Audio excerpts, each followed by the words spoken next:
দুঃখ ভরা মন নিয়ে আপনাদের জন্য চলে আসলাম আমি এক অধম।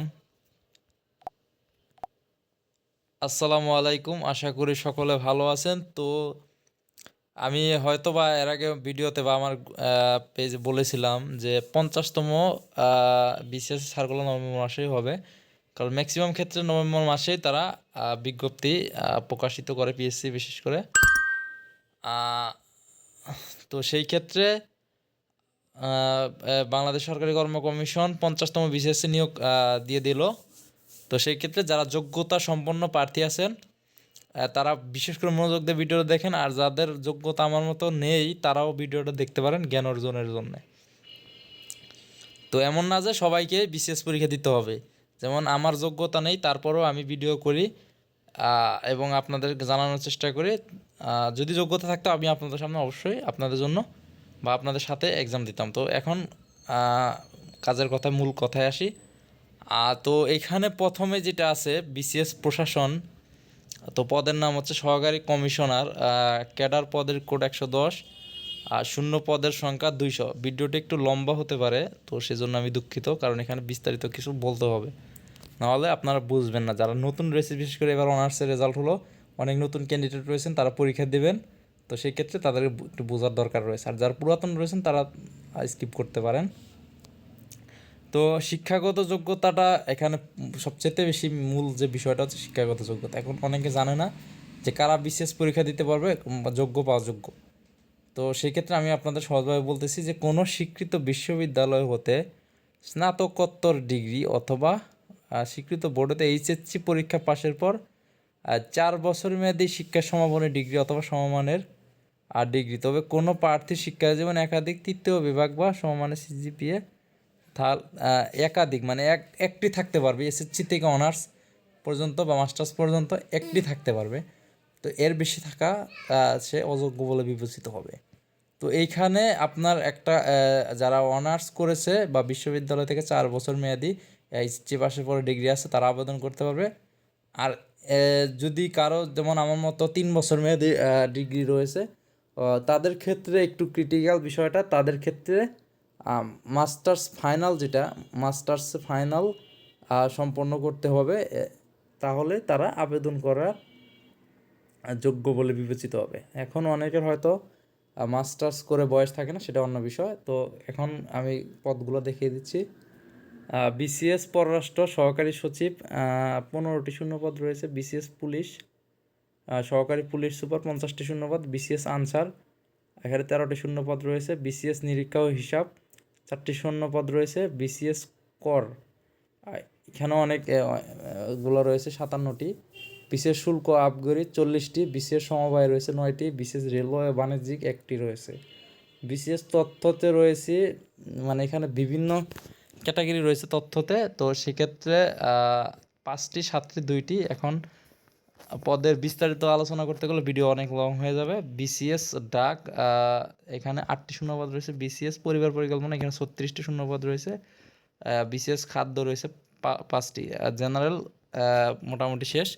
এখানে সর্বমোট জেনারেল ক্যাডারের জন্য 452টি শূন্যপদ খালি রয়েছে। তো সেই ক্ষেত্রে এইরকমই থাকে জেনারেল পদের, মানে 400, 500, 600 এরকম করেই শূন্যপদ হয়ে থাকে প্রতি বছর বা প্রতি বিসিএসে।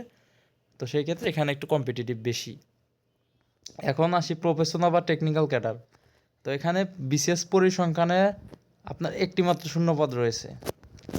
বিশেষ রেল ও প্রকৌশল এখানে শূন্যপদের সংখ্যা 8টি। তো এই ক্ষেত্রে আপনার এগুলো টেকনিক্যাল ক্যাডার, এই ক্ষেত্রে আমি লিঙ্ক দিয়ে দেবো আস্তে ধীরে।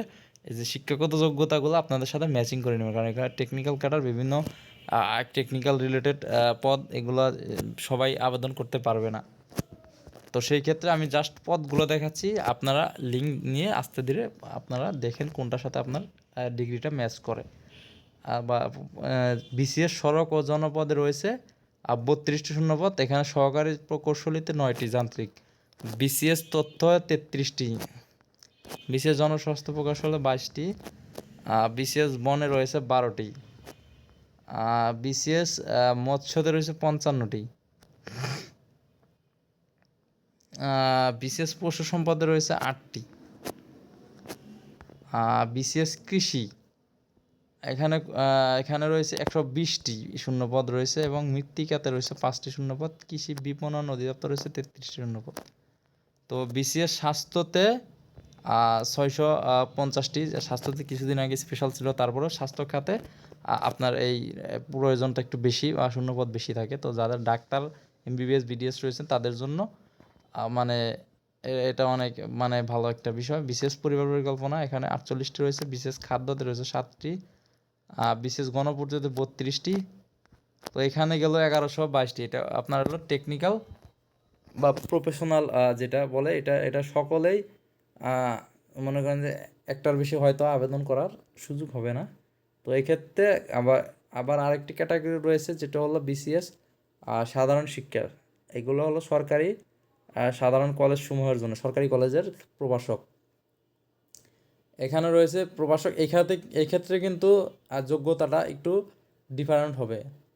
তো আমি আবারও বলছি, যেহেতু আমি ডিগ্রি পাসের 3 বছর মেয়াদি ডিগ্রি পাসের স্টুডেন্ট, তো এই ব্যাপারে আমার একটু নলেজটা বেশি। যারা অনার্স রিলেটেড আছে তারা হয়তো এইটা বিশেষ করে বা ভালোভাবে বোঝাতে পারে না। তো সেই ক্ষেত্রে আমি বলবো যে ডিগ্রি পাস করে মাস্টার্স করে কীভাবে আপনি টেকনিক্যাল বা শিক্ষা ক্যাডারের জন্য আবেদন করতে পারেন। এখানে যোগ্যতার বিষয়টা আমি আসি। এখানে দেখতে পাচ্ছেন কোনো স্বীকৃত বিশ্ববিদ্যালয় হতে সংশ্লিষ্ট বিষয়ে প্রথম শ্রেণী বা সমমানের সিজিপিএতে স্নাতকোত্তর ডিগ্রি, মানে যারা ডিগ্রি পাস করে মাস্টার্স করবেন তাদেরকে ফার্স্ট ক্লাস বাধ্যতামূলক। আর যারা অনার্স সহ মাস্টার্স বা শুধু অনার্স করেছেন, এখানে দেখা হচ্ছে দ্বিতীয় শ্রেণীর বা সমমানের সিজিপিএতে অনার্স সহ দ্বিতীয় শ্রেণীর সমমানের জিপিএতে স্নাতকোত্তর ডিগ্রি, মানে যারা অনার্স সহ মাস্টার্স করবেন তারা দ্বিতীয় শ্রেণী হলে চলবে, অথবা যাদের শুধুমাত্র 4 বছর মেয়াদী অনার্স রয়েছে ওই সাবজেক্ট অনুযায়ী ওই সাবজেক্টে তারা আবেদন করতে পারেন। তবে এটা ডিগ্রি পাস করে যারা মাস্টার্স করেন তাদের জন্য অনেকটাই একটা কঠিন একটা মানে বিজ্ঞপ্তিটা, কারণ প্রথম শ্রেণী তো খুব একটা মানুষ পায় না। যাই হোক, যা হোক, তারা যেটা ভালো মনে করে। তো এখানে আপনার প্রভাষক ইংরেজিতে 6টি পদ রয়েছে, সমাজ কল্যাণে 2টি রয়েছে, রসায়নে 20টি রয়েছে, ইসলামী শিক্ষা রয়েছে 10টি, পদার্থবিদ্যা 20টি, প্রভাষক উদ্ভিদবিদ্যা 8টি, প্রভাষক সমাজবিজ্ঞান 3টি, প্রভাষক গণিত 25টি, প্রভাষক হিসাব বিজ্ঞান 10টি, প্রভাষক ব্যবস্থাপনা 10টি, প্রভাষক আরবি 5টি, প্রভাষক তথ্য যোগাযোগ প্রযুক্তি 20টি, মোট হলো 139টি। তো এখন আসি হলো বিশেষ সাধারণ শিক্ষা সরকারি মাদ্রাসা আলিয়ার জন্য। এখানে প্রভাষক হাদিস। তো এখানে শিক্ষাগত যোগ্যতা হচ্ছে তাদের যে ফাজিল অনার্স বা ফাজিল কামিল রয়েছে, তাই সেই ক্ষেত্রে সেগুলো হয়তো হিসাবে তাদের কাউন্ট হবে। তো তারপরেও তারা জেনারেল লাইন হিসাবেই এখানে উল্লেখ করেছে। ওইখানেও ওই একই রকম, যারা ফাজিল পাস করে কামিল করেছেন তাদেরকে প্রথম শ্রেণী হতে হবে ওই সাবজেক্টে, আর যারা ফাজিল অনার্স করেছেন আর তাদের জন্য 4 বছর মেয়াদি দ্বিতীয় শ্রেণী হলেই চলবে। প্রভাষক তাফসিরে 1টি, প্রভাষক ইসলামী ইতিহাস সংস্কৃতি 2টি, বাংলা 3টি, প্রভাষক ইংরেজি 2টি, প্রভাষক পদার্থবিদ্যা 3টি, প্রভাষক রসায়ন 2টি, প্রভাষক উদ্ভিদবিদ্যা 2টি, প্রভাষক রাষ্ট্রবিজ্ঞান 3টি, প্রভাষক আইসিটি 1টি, প্রভাষক প্রাণীবিদ্যা 2টি, প্রভাষক গণিত 2টি, কারিগরি শিক্ষা পদের সংখ্যা ইনস্ট্রাক্টর 5টি, টেকনিক্যাল পলিটেকনিক্যালে 3টি, পলিটেকনিক্যাল 5টি, ইনস্ট্রাক্টর টেক পাওয়ারে 4টি, টেক কেমিক্যালে 1টি, ইনস্ট্রাক্টর টেক আর্কিটেকচারে 1টি, ইনস্ট্রাক্টর টেক সিরামিক 1টি, তো 21টি। তো সেই ক্ষেত্রে এখানে হয়তো স্পেশাল বিসিএস হওয়ার কারণে অনেক পদ এখানে হয়তো কম দেখা যাচ্ছে। তো সেই ক্ষেত্রে এরকমই হওয়ার কথা। তো যাদের যোগ্যতা রয়েছে আমি লিঙ্ক দিয়ে দিচ্ছি, আপনারা আস্তে ধীরে পড়ে নিন।